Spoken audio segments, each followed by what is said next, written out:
Šmarnogorski kvintet so z nami iz Ljubljane. Zdaj, prva rima, ki mi pride na misel, tako če improviziram, ne?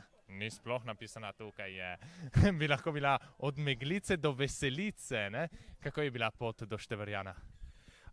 Zanimiva.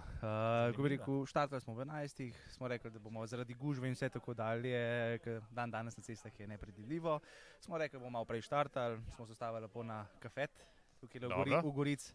Tako da lušno, brez komplikacij, super, vreme je zdržal, malo je začelo rositi, ampak vreme bo, no, tako bom rekel.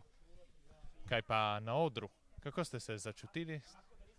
Zelo dobro, odlično, ne, tako bom rekel, smo prišli na oder, tonska vaja je super potekala, smo se vsi tudi slišali lepo, tako da smo postavili, tako da smo pripravljeni, smo ready, če lahko temu tako rečem. Super, potem ste že na bojni nogi v bistvu za iti na polno v tekmovanje. Ko bi rekel, pričakujemo nepričakovano, no, tako bom rekel. Dobro. Vaša izvirna skladba Pogumno na ples me je v bistvu nekako potolažila, ne? Jaz sem eden tistih oseb, ki niso ravno tako korajžni, da grejo na ples in zagrabijo boljšo polovico in se spustijo na plesišče. Kaj bi povedali o njej?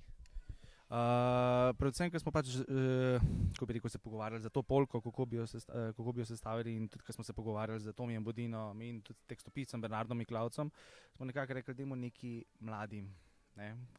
In smo pač rekli, kaj pogrešamo na veselicah, da mladi plešejo, da zavrtijo.